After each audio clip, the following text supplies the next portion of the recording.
You are standing in a drainage ditch off a nameless stretch of Route 9, and the heat is doing something to the air that makes the horizon look like it's melting. You can smell it before you understand what you're looking at. Rubber and vinyl and something else underneath. Something that smells like a life burning down to its frame. Black smoke curls up thin and lazy, like it isn't in any hurry, like it has all the time in the world out here where nothing else does. Below you, wedged against a culvert pipe, is what used to be a wheelchair.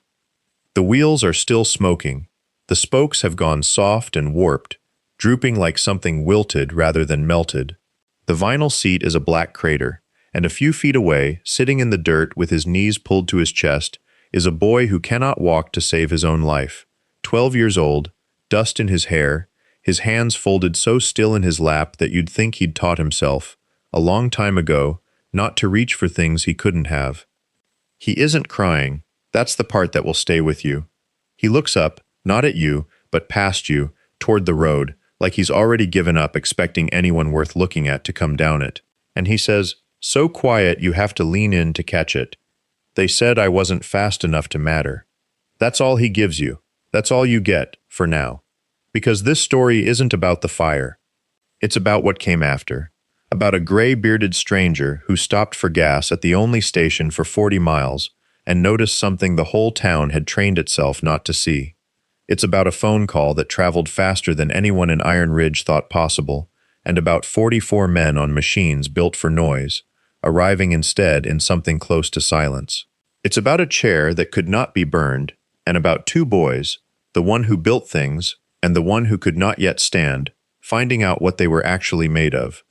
You're going to want to see this through to the end. Stay with it.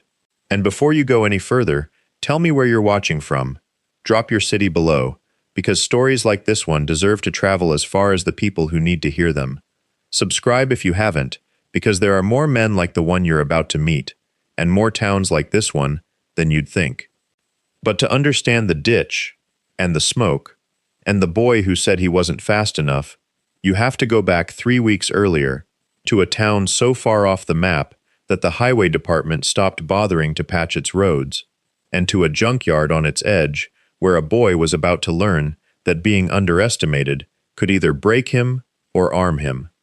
The office smelled of motor oil and coffee gone cold, and the man behind the workbench was built like something assembled rather than born, forearms thick with old work, a tattoo of a wheel wreathed in fire peeking out from a rolled sleeve. He stood easily, weight even on both legs, the kind of standing a person only appreciates once they've had to earn it back 1 inch at a time. He set his coffee down and slid a photograph across the workbench toward the woman with the notebook. That's the chair, he said, still hangs on the clubhouse wall, 2 counties over. The photograph showed a wheelchair unlike any she'd seen, matte black, wide-wheeled, a winged emblem hand-painted across the backrest like a crest.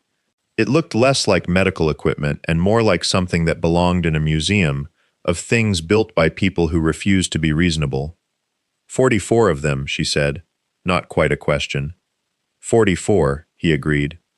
Give or take the ones who stayed back to keep the shop running. She had come with a list of questions about a legend, the kind of story that circulated in truck stops and biker forums 2 states wide, always second-hand, always missing a piece. A boy, a fire. A gang of the meanest-looking men in the Southwest showing up not to hurt anybody, but to build something. She'd expected an old man, gray and slow, dining out on decades of embellishment. She had not expected a 34-year-old man who ran a junkyard, stood without a cane, and looked at the photograph like it still hurt a little. Most people get the ending, he said. Nobody gets the beginning. So give me the beginning. He was quiet a moment, the kind of quiet that wasn't empty. It was loading something. Outside the office window, heat shimmered off stacked car frames, off a highway that still didn't get patched, off a town that hadn't changed the way rivers don't change, just wear down slower than you expect. You have to go back 3 weeks before the fire, he said, before the bikes, before any of it. He reached under the workbench and came up with an old photograph, corners soft with handling, a boy of 12 in a chair too big for him, grinning anyway, a woman behind him with her hand on his shoulder, and eyes that had already buried a son and daughter-in-law, and decided that grief was a debt she'd pay by raising the boy right. "That's my grandmother," he said. "Ruth. Raised me on this land after my folks died on the highway. I was 6. Chair came after that. Same wreck that took the use of my legs." He turned the photograph so it faced the window light, like he wanted the boy in it to see the office he'd grown into. "Everybody in this town knew us as the family with the junk," he said. "Didn't know us as anything else. Not yet." He looked up at her. "That's where it starts. On the junkyard." 3 weeks before anybody set anything on fire. August in Iron Ridge did not arrive so much as settle. A weight pressed down on the corrugated roofs and the rows of dead trucks until the whole yard shimmered like something underwater. The boy woke early because the heat woke him, because the trailer's tin walls ticked and groaned as the sun climbed, and because his grandmother was already awake before him, always, moving through the kitchen with the particular quiet of someone who had learned that grief made no sound worth listening to. She fried eggs on a stove with one working burner. She never sat down to eat her own until his plate was empty. The chair had come from a hospital surplus auction 2 counties over, bought second-hand for $80 Ruth didn't have, and it showed its age the way everything on the property showed its age. Bald tires gone smooth as riverstone, an axle that squeaked on the left side no matter how much oil he worked into it, a frame that had been welded once already, by a man in town who'd done it as a favor and never spoken to them since. It was too big for him at 9. By 12 it fit him the way old boots fit, familiar in its wrongness, and he'd learned the angles of the yard well enough to move through the wrecked cars and stacked tires without looking down, the way a man learns his own house in the dark. His job, though nobody had ever called it a job, was to watch. Ruth ran the scrap weighing and the part sales from a card table under the carport, and the boy sat at the mouth of the property where the gravel met the road, in the shade of a propane tank painted rust red, and he watched. He watched for town trucks that slowed and didn't stop. He watched for boys on bicycles who rode the frontage road just to see what they could see. He watched because a family with no money and no husband and no father could not afford to be surprised, and because he had understood, somewhere around age 9, that his vigilance was the only currency he had to offer the woman who fed him. The heat did something to sound out there, flattened it, carried it strange distances. He could hear a car 2 miles off before he could see its dust. He could hear boys laughing before he could make out their shapes, 3 of them, moving along the shoulder of Route 9 in the loose, unhurried way of kids who had somewhere to be and no reason to hurry getting there. He watched them the way he watched everything, without moving, without speaking, filing them away the way his grandmother filed away license plates of trucks that didn't pay what they owed. He did not know yet that he was watching the exact shape of what was coming for him. They came through the junkyard most afternoons that summer, cutting the corner where the fence sagged low enough to step over, because it saved them a 1/4 mile on the walk to the reservoir where they swam. At first it was only that, a shortcut, a trespass so small it barely registered as one.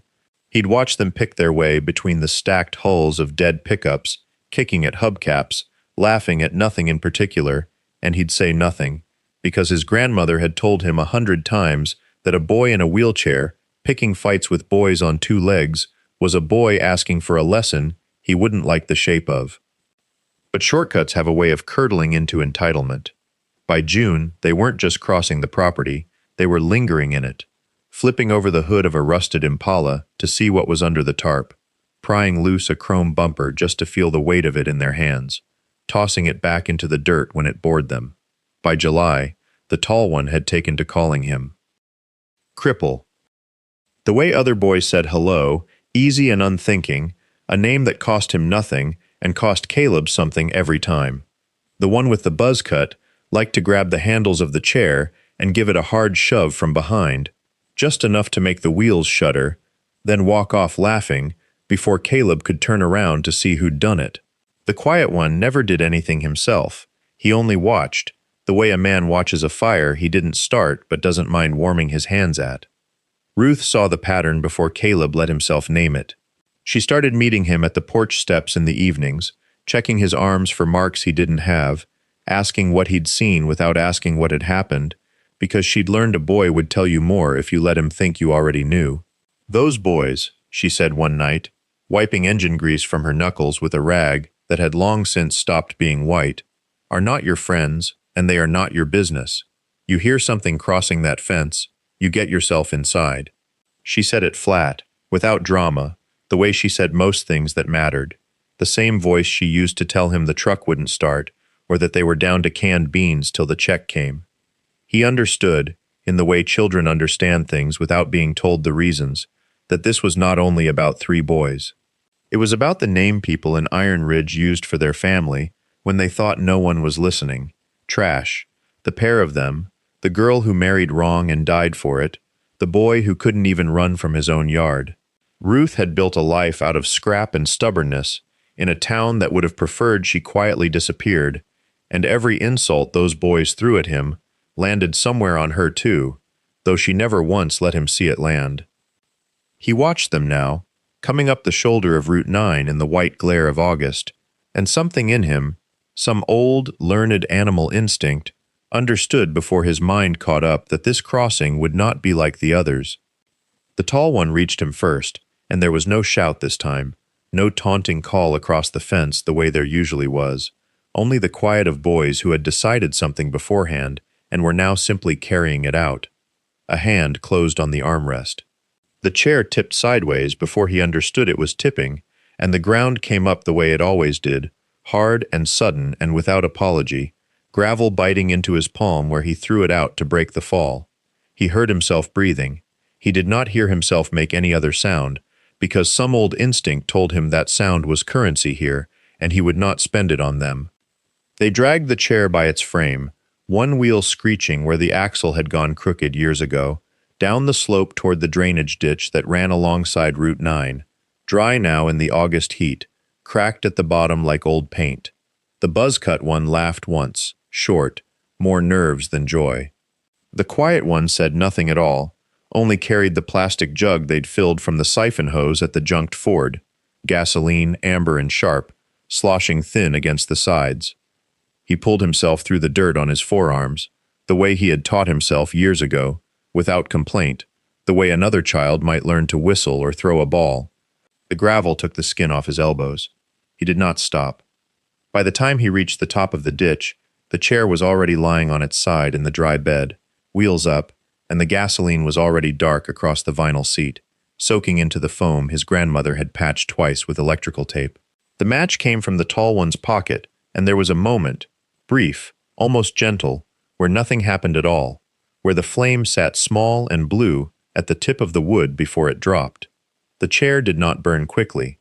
That was the detail that stayed with him longest, longer than the boys' faces, longer than their laughter fading up the shoulder of the highway as they ran, how slowly it went, how the vinyl blistered before it caught, how the smoke came up black and oily and hung flat in the windless heat like it had nowhere better to be.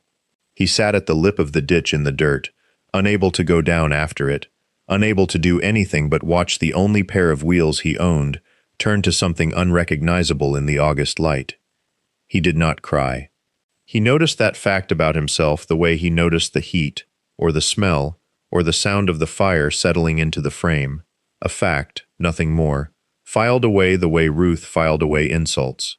He simply watched and waited, the way he had learned to wait for everything, until the smoke thinned, and the highway went quiet again, and there was nothing left to do but figure out how he was going to get home. He found himself, sometime later, in the dirt of the access road, dragging his body forward with his forearms, because there was no other way to move that his legs would allow. The gravel bit into his palms. He did not remember deciding to crawl. He only remembered that the house was 400 yards away, and that staying at the ditch meant staying with the smell, and the smell was worse than the distance. She saw him from the porch before he had covered half of it. He heard the screen door bang against its frame, heard her feet on the steps. Bare, she had not stopped for shoes, and then she was in the road with him, on her knees in her house dress in the dirt, and she did not ask him what happened. Not yet. She got her arms under him, the way she must have done when he was small, before the wreck, before any of it, and she lifted him against her chest and carried him the rest of the way home. She was 71 years younger then. He would remember, decades later, telling this part slowly, that she had not always been the woman with the ropey forearms and the bent spine he'd grown into knowing. Once she had been strong in a different way, and that afternoon she found the last of it, carrying a 12-year-old boy who was nearly her own height up the porch steps and into the house without once breaking stride. She set him on the couch, she checked his hands, his elbows, the raw skin at his forearms, and when she was satisfied nothing was broken, she went to the window and looked out toward the highway, toward the thin black smudge still rising somewhere past the property line, and she did not say anything for a long time. He watched her face while she did the math. He did not know the numbers, not exactly, not then, but he knew the look. He had seen it over grocery receipts, over the electric bill, over the property taxes twice a year, and he understood, in the wordless way a child understands the weather of a house, that there was no money for a new chair. There was barely money for the old one, when they'd bought it used from a hospital surplus, lot 2 counties over, and that had taken her 4 months of setting aside what she could from selling scrap. "I'll figure it," she said finally, not to him exactly, more to the window, more to whatever God she still spoke to on Sundays. "I'll figure it." He believed her, because he had never known her not to figure something, but he watched her hands as she said it, the way they gripped the sill, the knuckles gone pale, and he understood, in the same wordless way, that this time she did not know how. Outside, the smoke had thinned to almost nothing. The highway sat empty and shimmering in the heat, waiting, though he had no way of knowing yet, for a truck to slow down at the gas station 4 miles east. 4 miles east, the gas gauge on the old Road King had been sitting on empty for longer than he liked to admit. The needle pinned past the red line, the way it got when a man was stubborn about stopping. He'd been riding since before sunup, since Nevada really, chasing the kind of silence that only came from a straight highway and no particular place to be. 2 counties from his own chapter, alone by choice, he liked the emptiness of Route 9, the way the heat made the asphalt look wet from a distance, the way nothing out here asked anything of him. Hollis Fuel and Feed announced itself the way most things in that country did, reluctantly, a leaning sign with half its letters sun-bleached to ghosts, 1 pump working, and 1 taped off with a hand-lettered out-of-order sign, gone soft with age. He eased the bike up to the working pump, killed the engine, and felt the quiet drop over him the way it always did when the road noise stopped, that ringing hush that took a few seconds to clear from the ears. He swung his right leg over easy. The left came down careful, the way it always did, weight settling first onto the boot, then the knee, a small private negotiation nobody watching would notice unless they knew to look. 31 years old when he lost it, a road outside Kandahar, a sound he did not let himself remember standing in gas station heat. He'd been walking on the prosthetic longer now than he'd walked without it. Some mornings he forgot, most days he didn't. He unscrewed the cap, fed the pump, and let his eyes do what they always did while his hands were busy. Wander, catalog, note what didn't belong. It was a habit from another life, one that never fully switched off. Empty road. Empty lot. A dog asleep in the shade under the propane cage. Then the smoke. Thin, gray, curling up out of the drainage ditch on the far side of the highway, from something low and dark he couldn't identify at first glance. Not brush fire, not trash burning, too structured for either. Angles where there shouldn't be angles. He squinted against the glare. Metal, he thought. Something metal was still smoking out there in the heat, wheels catching the light where the paint had burned away to bare steel. The pump clicked off in his hand. He didn't move to hang it up. He stood there a moment longer than the moment required, gray beard lifting slightly in a hot gust off the highway, and something in him, the part that had spent 2 decades reading terrain for what wasn't right about it, settled into a kind of stillness. Across the road, past the shimmer, past the empty lot, the smoke kept rising, patient and small, like it was waiting for someone to finally ask what had burned. He hung up the nozzle and walked inside, boots loud on the cracked concrete apron, and the bell over the door gave a tired little rattle that seemed to apologize for existing. The attendant behind the counter was young, maybe 19, with a name tag that had faded past reading and a magazine open to a page he wasn't looking at anymore. He'd clocked the biker through the window the second the truck pulled in. Now he tried to look like he hadn't. "That smoke across the road," Dutch said. "What's burning?" The kid glanced toward the window like he needed to check, though he clearly already knew. "Oh, that." A pause, the kind people use to decide how much they want to be involved in something. Somebody's chair, probably. Wheelchair. Kids do that sometimes. Do what sometimes? Mess with it. It's out there a lot, on the road, by the junkyard, he said. Junkyard. The way some people say a word they don't like the taste of belongs to the kid who lives out there. Grandma's place, other side of the ridge. Dutch didn't say anything. He had a way of not saying anything that made people keep talking just to fill the space, and the kid filled it. "Look, nobody out there causes trouble. I'm not saying that. It's just, that family's kind of..." He stopped, started again. "Junkyard kid, that's what everybody calls him. Been in that chair since he was little. Wreck killed his folks, I think, years back. Grandma raised him. I don't know, she keeps to herself, sells scrap, doesn't come to town much." A small shrug, the shrug of someone repeating something he'd absorbed rather than decided. People don't really... It's not like anybody's mean to him exactly. They just don't think about him much. Out there on his own most days, wheeling up and down that road past the propane tanks. Boys mess with him sometimes. Nothing serious, probably. "Somebody set a chair on fire," Dutch said. "That's not nothing serious." The kid had the decency to look uncomfortable then. Some flicker under the boredom. "Yeah, I guess. I don't know for sure it was. I didn't see anybody do it. I just see him roll by sometimes, and then I don't for a while. And then there's a different chair, worse than the last one." He shrugged again, smaller this time, like the gesture itself was running out of conviction. "Nobody really looks out there. It's not really anybody's business, I guess." Dutch set a few bills on the counter for the gas, more than it came to, and didn't wait for change.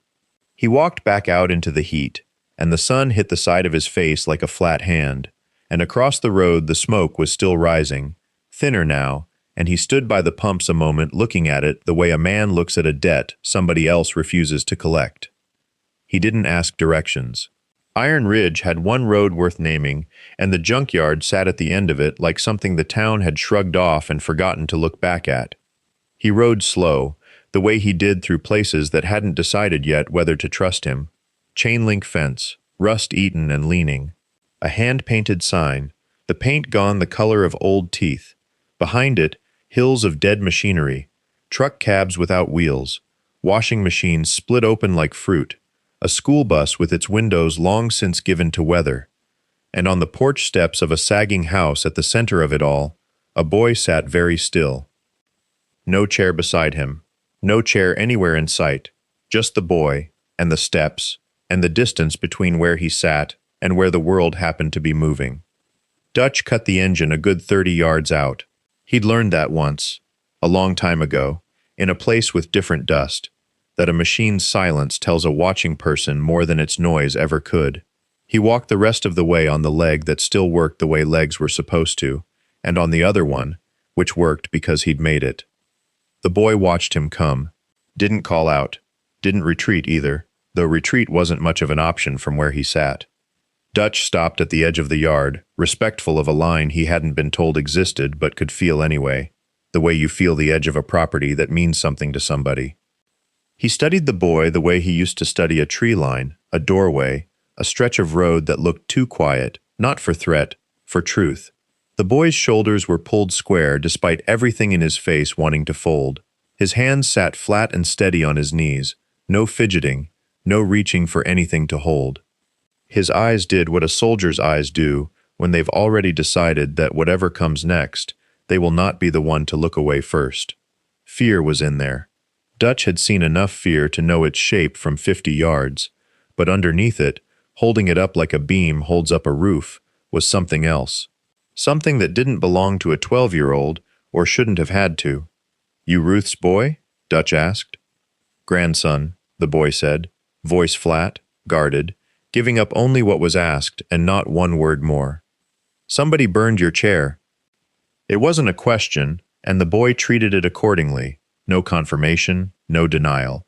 Just a long, measuring look, like he was deciding what kind of man stood in his yard, and whether that man was one more thing to survive. "You didn't come here to buy parts," the boy said finally. "No," Dutch said. "I didn't." The wind moved through the wrecked hills behind them, lifting a thin curl of dust off a hood that hadn't closed right in a decade, and somewhere in the shade, the grandmother's screen door creaked once, and neither of them turned to look. I remember that silence better than I remember most conversations I've had since. Dutch didn't push. He just waited, the way you wait for weather to decide what it's going to do. And after a while, the boy's shoulders came down half an inch, which was as close to talking as he was going to get without a nudge. "Some kids," the boy said, "from town." "How many?" "3. A pause. "Wasn't a big deal." Dutch looked at him, the way you look at a gauge you don't trust. Chairs still smoking in a ditch. "I said it wasn't a big deal." The boy's jaw was doing something a jaw shouldn't have to do at 12, holding a line that was costing him more than he wanted to show. "I'll figure something." "They do it here? On the property?" Route 9. Another pause, longer this time, like each word had a price and he was deciding whether it was worth paying. "I couldn't get to them fast enough, that's all. Wasn't like—" He stopped. Started again, smaller. "It's fine." Dutch had spent 2 decades reading men who lied about how bad things were, in barracks and in bars, and in his own mirror some mornings, and he knew the particular economy of a boy trying to make a cruelty sound like weather, something that happens, not something someone chose to do to him. He didn't call it out. He let it sit there between them, unclaimed. That was when the screen door opened for real, not just a creak this time, and the grandmother came out onto the porch, wiping her hands on a dish towel that had gone thin as paper from washing.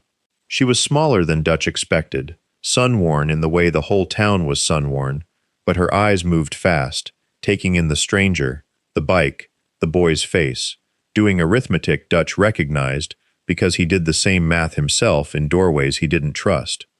"Help you?" she said, not unkind. Just a woman who'd learned that most things arriving unannounced at her gate wanted something from her, and she had less than most people to give. "Ma'am," Dutch touched 2 fingers to his brow, an old habit from a different uniform, "was asking your grandson about the wheelchair." Something crossed her face then, fast, like a bird passing between a window and the sun. She didn't look at the boy, she looked at the ditch, though it wasn't visible from where she stood, as if she could see straight through the junked cars, and the heat shimmer to the black smear on the gravel. "We'll manage," she said. Same words, almost, that the boy had used. Dutch understood then that they'd rehearsed this line separately, without ever discussing it, because it was the only sentence either of them had left that didn't cost anything to say. Nobody moved for a moment. The wind kept working at the dust, and Dutch, who had come for gas and had been in Iron Ridge less than 20 minutes, found himself doing the thing he'd promised himself years ago he'd stop doing, staying somewhere he had no reason to stay. Ruth went back inside without another word, the screen door clapping soft behind her, and the boy sat there on the porch steps with his hands folded in his lap, the way children do when they've been taught not to ask for things. Dutch lowered himself down beside him, slow, the way a man does when one knee doesn't bend the way it used to. 34 now, standing in a parking lot 2 counties away, telling all this to a young woman with a notebook. He would say that was the first time anyone had ever sat down next to him instead of crouching over him. A small thing.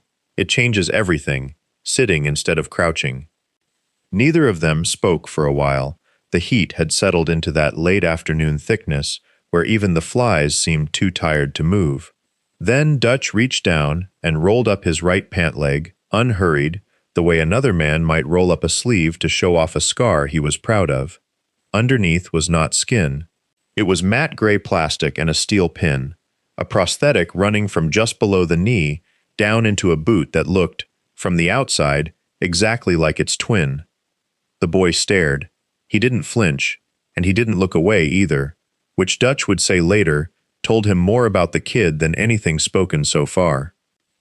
"Kandahar," Dutch said. 2009. IED took it clean below the knee.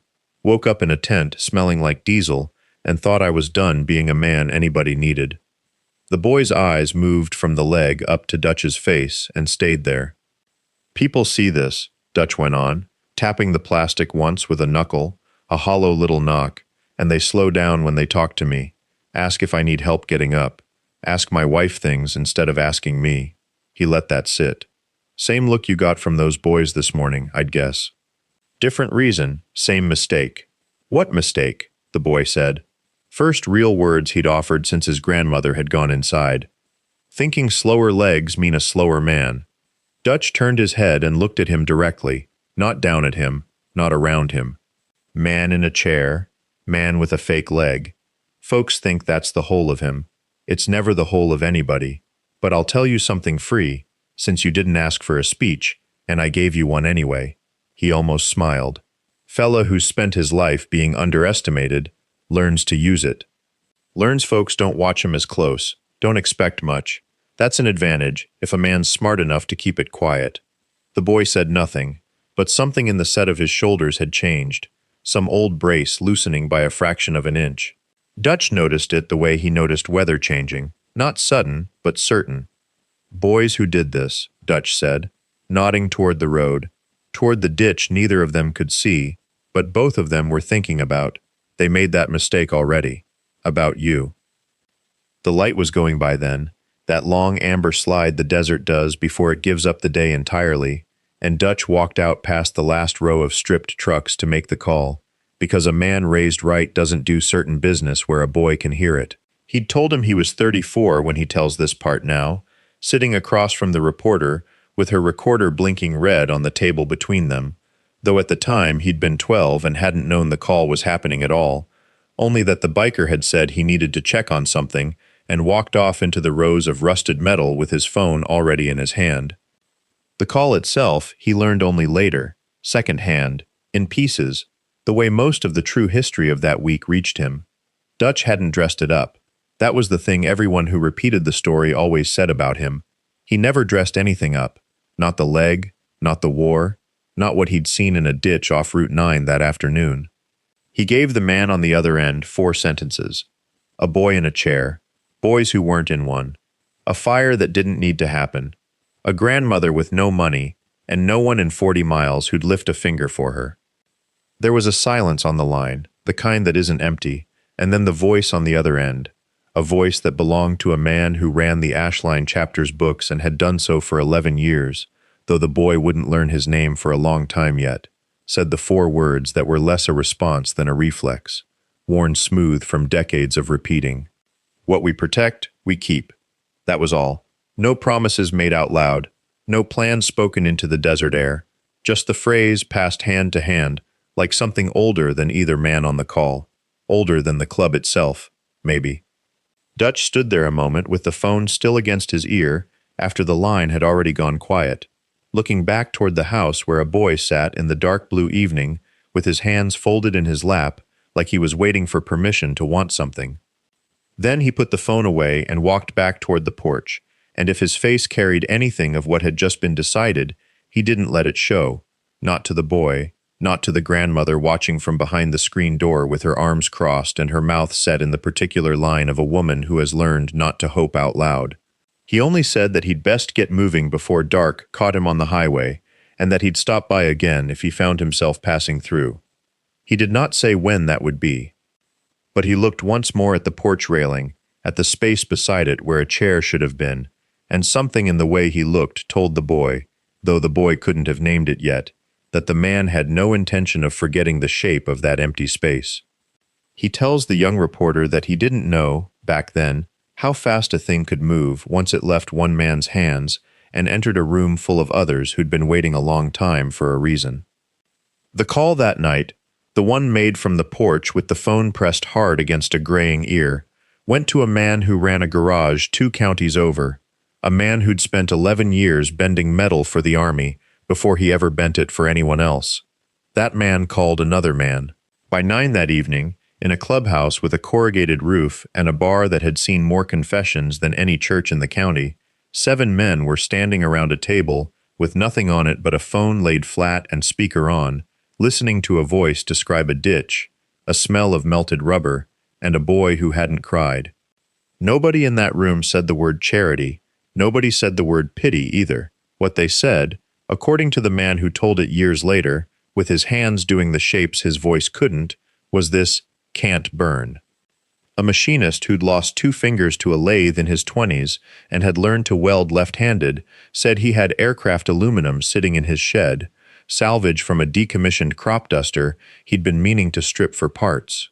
Another man, quieter, the kind who fixed transmissions for a living and fixed nothing else, said the junkyard itself was full of truck axles that had outlived their trucks, steel that had already survived heat, already survived weight, already survived the kind of abuse that broke lesser things. He said it like it mattered that the material had a history. Maybe it did. By midnight, the plan had a shape, even if the shape was only agreement, that this would not be bought from a catalog, would not arrive in a box with foam packing and a warranty card. It would be built, welded, measured twice against a boy's actual body instead of a size chart. Someone said they'd need 3 days, maybe 4, and someone else said 3, because 3 was enough if nobody slept much. None of them called it kindness out loud. They called it a build, the way men call a thing by its function so they don't have to call it by its feeling. Word moved through the chapter the way fire moves through dry grass, low and fast and impossible to trace back to one match. A text here, a phone passed at a bar, a name repeated until it stopped needing explanation. By morning, riders 2 towns away who had never seen the boy, never seen the ditch, never seen the empty space beside the porch railing, already knew there was a job worth riding for. The gray-bearded man who'd made the first call didn't sleep that night either. He sat outside his own trailer with the porch light off, turning something over in his hands that wasn't yet built, listening to the wind cross the flatland, thinking, though he wouldn't have used the word, about legacies. They came before noon, which the reporter, decades later, would say still surprised her because she had always pictured motorcycles arriving at dusk, the way they did in movies, all silhouette and menace. Instead, they came in the flat white light of a desert morning, when the heat hadn't yet built into something a person could lean against, and the sound reached the junkyard almost a full minute before the shapes did, a low, continuous roll, like weather deciding whether to become a storm. The boy heard it first from the porch steps, where he'd taken to sitting since the fire, because standing was not something his body allowed, and the ground was easier to trust than a chair he no longer had. Ruth came out wiping her hands on her apron, and stood very still, one palm pressed flat against the porch post, the way she did when she was deciding whether a thing was a threat or a mercy, and hadn't yet been given enough information to choose. They came in a column, not scattered, leather and dust and chrome catching the sun in small, violent flashes, engines idling down to something between a growl and a hum as they slowed along Route 9 and turned onto the gravel that led to the yard. Windows opened along Main Street. A woman at the feed store stepped out under her awning, with a hand shading her eyes. 2 men outside the diner stopped talking mid-sentence, the way people do when the ordinary sound of a town is interrupted by something with weight. Nobody in Iron Ridge had seen more than 4 or 5 riders together at once, and never for a family the town treated like something left over. The column came to a stop at the fence line and did not come closer, which the boy would remember more than almost anything else, that they waited, engines dying one by one into silence, boots coming down onto gravel, and still they waited at the edge of the property like men who understood that the ground past the fence belonged to someone else and hadn't been offered yet. Ruth's hand tightened on the post. "Get inside," she said, though she didn't move to make him, and her voice didn't carry the fear all the way through it. It caught somewhere near gratitude and stayed there, undecided. The gray-bearded man came forward alone, walking with the small hitch the boy had already learned to recognize, and stopped a few feet from the porch steps, hat off, sun raising the silver in his beard to something almost bright. "Ma'am," he said, "we heard you had a fence that needed fixing." It wasn't a lie, exactly. There was a fence, sagging in 3 places, and later that afternoon it would in fact be fixed, though no one would call that the reason 40-some men had crossed 2 counties for it. Ruth looked past him at the column of machines and leather and sun-bleached patches, at faces that did not match anything the town had taught her to expect, and she did not answer right away. Somewhere behind her, screen door still swinging, the boy sat on the top step and watched the men begin, without being asked twice, to unload tools from saddlebags that had clearly never held tools before that morning. I remember that the news moved through Iron Ridge faster than the men themselves had, which was saying something, since 44 motorcycles do not exactly whisper. By the time the fence was half mended and the first pot of coffee had gone around twice, the story had already reached the diner on Main, and from the diner it reached the hardware store, and from the hardware store it reached every kitchen table in town, with the particular distortion that gossip always adds, so that by noon the number had grown to 60, then 80, and the reason had shifted from a burned wheelchair to something closer to an invasion. I heard later, much later, from someone who'd been in the diner that morning, that the tall one's father had been sitting at the counter when the first rider passed the window, and that he'd set down his coffee cup hard enough to crack the saucer. He didn't say much. He didn't have to. His son had told him, in the flat, unbothered way boys tell their fathers things they don't yet understand the weight of, that it had just been a joke, that the chair was junk anyway, that nobody was going to care about some kid from the junkyard. His father had believed him, or chosen to, the way men in that town chose to believe most things that didn't require them to do anything about it. That belief did not survive the afternoon.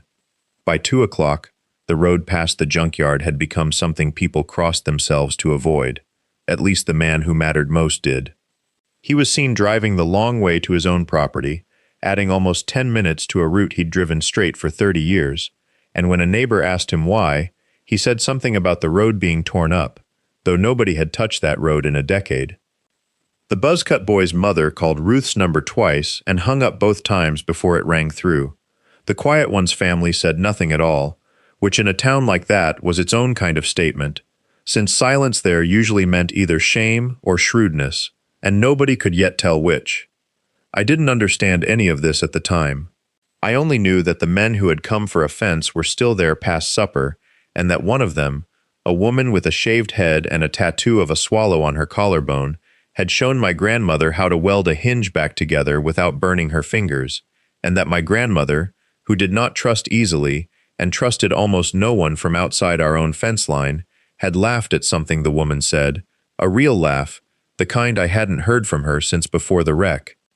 The gray-bearded man sat apart from the others most of that evening, watching the sun drop toward the ridge, one hand resting on his knee, in a way that made the stiffness in his leg look less like injury and more like patience. They came on the second morning, like weather arriving early, before the heat had fully settled into the valley, and I remember standing at the porch rail counting them, the way I used to count boxcars on the freight line that ran behind the junkyard, trying to find a number that made sense of what I was seeing. 44. I didn't know it was 44 until later, when someone wrote it down for the newspaper that never came, but I knew it was more men than Iron Ridge had seen in one place since the county fair shut down for good. They didn't ask permission to set up in the yard. They just did it. The way men do things they've done 100 times before. Tarps stretched between 2 rusted school buses my grandfather had bought for scrap in 1974. A generator dragged off a flatbed and coughing to life. Extension cords snaking through the dirt like something alive. By 9 that morning, the air smelled like diesel and hot metal and the ozone tang of a welder striking its first arc, and the sound of it, the grinder biting into steel, high and furious, then dropping to a low chew, filled the whole yard the way silence usually did. I sat on the porch in my chair, the one with the melted armrest, and I watched. A man with forearms like fence posts hauled a truck axle out of the pile my grandfather had been too proud to sell as scrap and too poor to do anything else with, and he ran his hand along it the way you'd check a horse's leg before a ride. Another man, younger, with a patch that said nothing I recognized, was already sketching something on the tailgate of his truck with a grease pencil. Lines that didn't look like anything until they did. Wheels, a frame, an angle that made my stomach tighten in a way I didn't have a word for yet. Nobody explained it to me. I asked the woman with the swallow tattoo, the one who'd shown my grandmother the hinge trick, whether they were building something for the yard. She looked at me for a second too long before she answered, like she was deciding how much truth a boy my age could carry. "Something like that," she said. I didn't believe her. I'd learned by then not to believe good things pointed in my direction. The town had trained that out of me early, the way you train a dog off a stove. I watched the sparks fountain up off the grinder and die in the dirt before they could catch, and I watched my grandmother stand at the edge of it all with her arms crossed, not stopping any of it, which for her was the same as blessing it. The gray-bearded man wasn't among them yet. He was down the drive, near the mailbox, looking at something in his palm I couldn't see. I left him there, with whatever he was holding, and drifted toward the shade of the propane tank, where an older man sat on an overturned bucket with a coffee can of bolts between his boots, sorting them by some system only he understood. He had a face like a dry riverbed, all cracks running the same direction, and a forearm tattoo so faded it had gone the color of a bruise healing backward, blue-green, half swallowed by skin. He didn't look up when I stopped near him. He just said, "You gonna hover, or you gonna sit?" I sat. Not because I wanted to, because something in the way he said it left no room for the other choice. He kept sorting bolts, told me, without me asking, that he'd been 18 the first time somebody decided what he was worth before he opened his mouth. Said his sergeant took one look at him, skinny, quiet, from a town smaller than this one, and put him on radio duty, figuring he didn't have the stomach for anything closer to the wire. Said he spent 4 months proving that man wrong, in ways he still didn't like talking about, and that the sergeant, later, was the one who told him. The ones they write off first are the ones who see everything, because nobody's watching to see if they're watching. "You know what that means," he said. Not a question. I told him I didn't. Not really. "Means they'll look right through you your whole life," he said, "and call it nothing.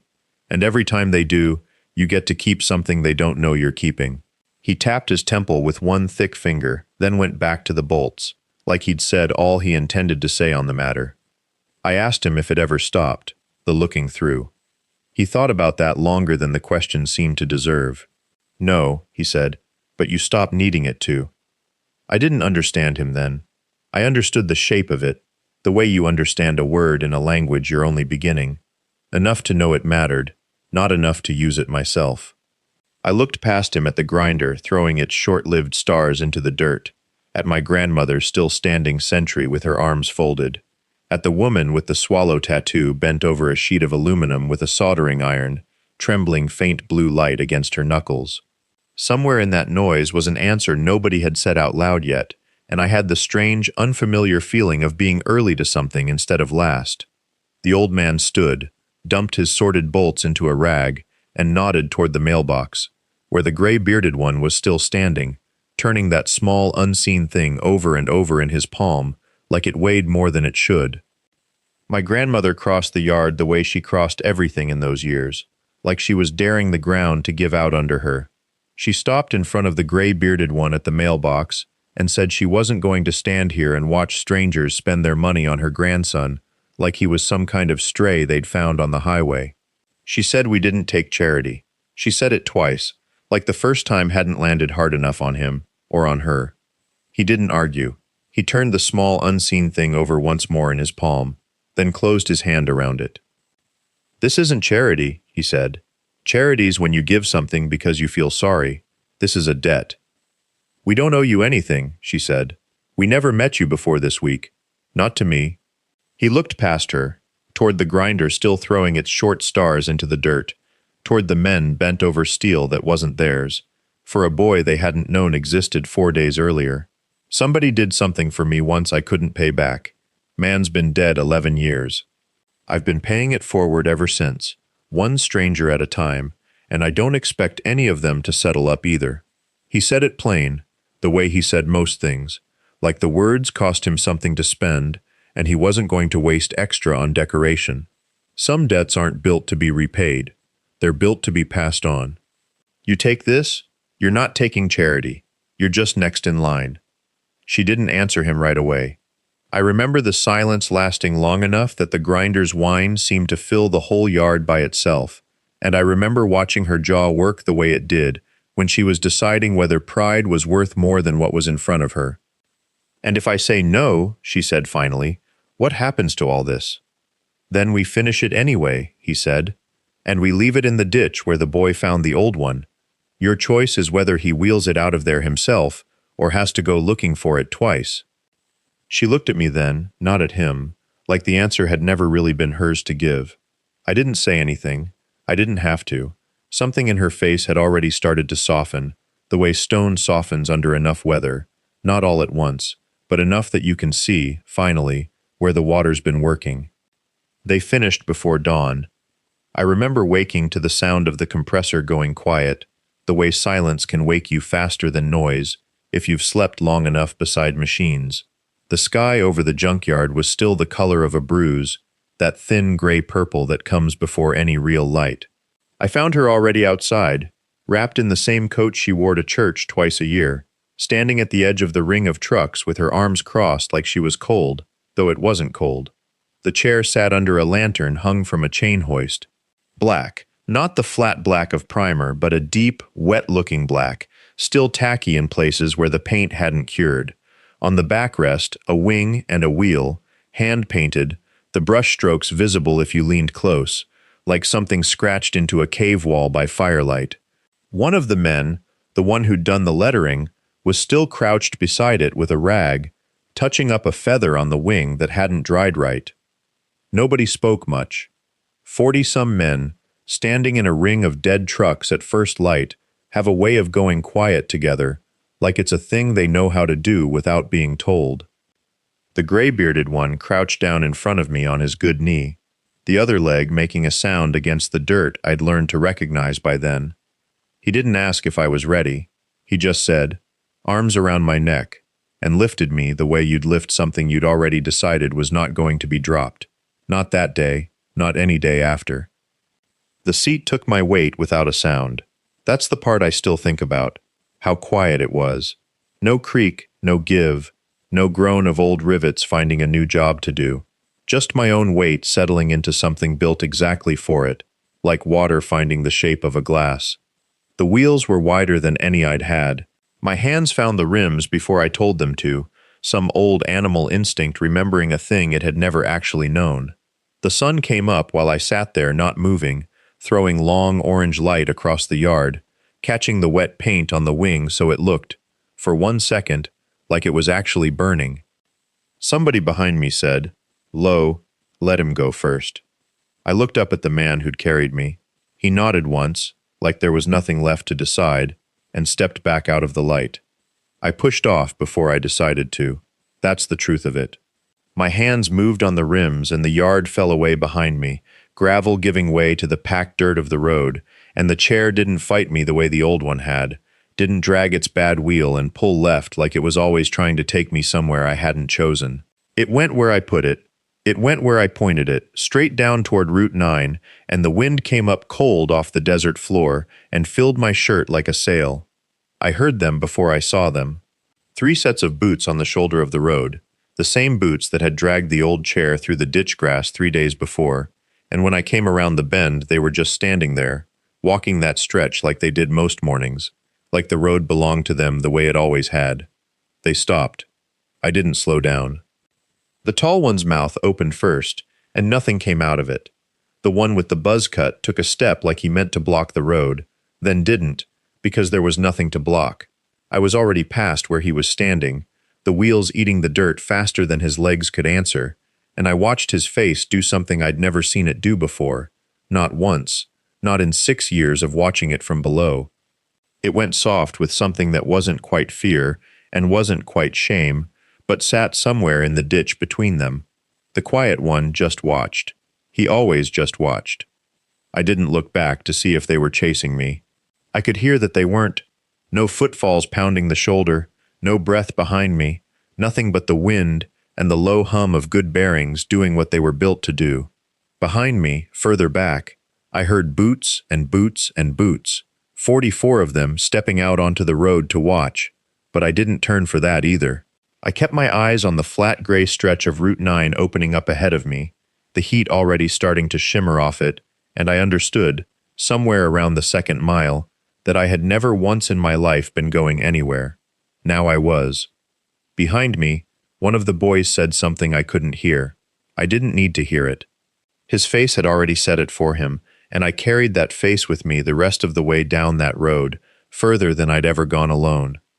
They started breaking camp before the heat could climb any higher, though in Iron Ridge that was never much of a mercy. Bedrolls came off the backs of trucks. Tarps came down off the welding tables that had stood in the junkyard for 3 days like something holy had been assembled under them. Men who had not said 10 words to each other the whole time worked in the kind of silence that only comes after a job is finished right, folding things away with the same care they'd shown building them. He found the gray-bearded one crouched by the tailgate, checking the straps on his prosthetic before the long ride, the way another man might check the air in his tires. "You did good out there," the man said, not looking up. He didn't know what to say to that, so he said nothing, which by then he understood was its own kind of answer. "They'll underestimate you your whole life," the man said. "Every single time. That's not a curse, boy. That's a door somebody left open for you. Man expects nothing from you, he's not watching close. You go through that door before he even knows it's there." He thought about the 3 boys on the shoulder of the road, the way their faces had changed shape watching him pass. "Use it," the man said. "Don't waste your life proving people wrong. Just be ready when they're not looking." That was the whole of the lesson, delivered flat as a slap of a wrench on a hood, and it sat in him for years afterward, the way only the truest things do. Behind them, one of the older welders, a heavy-set man with forearms like cable, had rolled up his sleeve and was showing off something fresh and raw on his skin, a wheel wrapped in flame, the ink still shining where the needle had gone. 2 others already had it. By the time the last of them rolled out that afternoon, 5 of the men who'd worked the build carried the same mark, given by a shop needle, and no ceremony at all, just men deciding together that something had happened to them worth keeping on their bodies. Someone called it the Ridge Riders, half as a joke, and no one laughed, and so it stayed. He stood at the gate and watched 44 machines pull out onto Route 9 in a long, unbroken line, dust lifting behind them like something being erased, and he did not know yet that one man among them would not live to see what came of any of it. After that summer, time did what it always does in a town like that. It thinned out and stretched, and the years went by faster than they had any right to, the way they do, when nothing new is built and nothing old is torn down. He grew the way boys grow, in bursts he didn't notice until his pants stopped fitting, and the club did not vanish from his life the way he'd half expected it might. They came back, not in force, not with the noise of that first arrival, but a rider or 2 at a time, quiet visits timed around nothing in particular, a truck bed of parts left at the gate, a check folded small and pushed under the office door where his grandmother would find it and never speak of. She got smaller in those years. He watched it happen the way you watch a fence post lean, slow then suddenly. Her hands shook pouring coffee. She sat longer between tasks. The cough that had always been there in winter started staying through summer too. She never called it anything. She just kept moving, slower, until moving cost her more than it used to. The club noticed what he was too young or too close to name outright. A man he came to know only as one of the machinists, the one who'd inked the wheel and flame on his own forearm that first week, started driving her to appointments 2 counties over, waiting in hospital lobbies with his cut folded over his arm like a church coat. No one called it charity. No one called it anything. It was simply done, the way the chair had been done, the way debts in that world were never repaid so much as passed forward to whoever needed carrying next. It was in his 15th year that the first surgeon's name came up, spoken low between his grandmother and a man who'd ridden 4 hours to say it in person. There was talk of a specialist, of a procedure with a name too long to remember, of a fund the chapter kept that nobody advertised and everybody fed. He didn't understand the numbers. He only understood that men who owed him nothing were deciding, quietly, that he would walk again if it could be managed, and that they intended to manage it. He lay awake some nights turning that over, the strangeness of being someone else's unfinished business, not knowing yet how many more winters his grandmother had left to see any of it come true. Ruth did not see it managed. She died in the spring of his 18th year, 71 years old, on a Tuesday, in the same bed she had slept in for 4 decades of dust and heat and other people's misfortune. She had seen the chair. She had run her hand along the black paint of it 100 times, had watched her grandson roll past the ditch where the old one burned, faster than anything that town had ever built for him. She had not seen him stand. He thought about that more than he let on.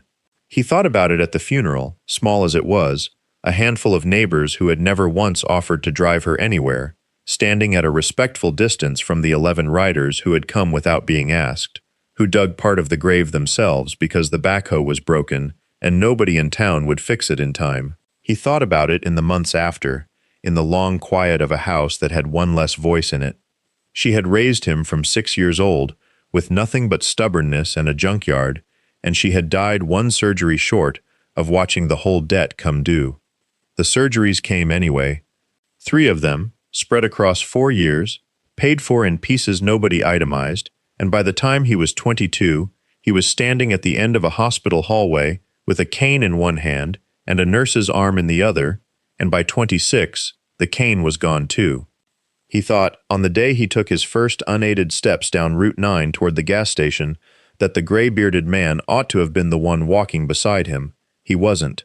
Age had gotten to him slower than the war had tried to, but it got to him all the same, and on a cold January 2 winters back, the chapter rode him one last time down the same stretch of highway, past the same ditch, and let the wind take what was left of him. There was no marker. Nobody needed one. The road remembered on its own. So when the young woman with the notebook asked him, sitting in the salvage yard office, 34 years old and steady on his own 2 legs, what happened to the man who started it, he did not reach for a metaphor. He reached instead for his sleeve and began to roll it up. The tattoo sat just below the elbow, a wheel wrapped in flame, the ink gone slightly blue with age, the way old ink does, softening at the edges, like something that had been carried a long way. The reporter looked at it the way people look at things they know they'll never fully understand, and she did not ask what it meant. She had already guessed. "That's the chapter mark," he said. "Formed that week. Some of the men who welded the chair never left town again. Not all of them, but enough."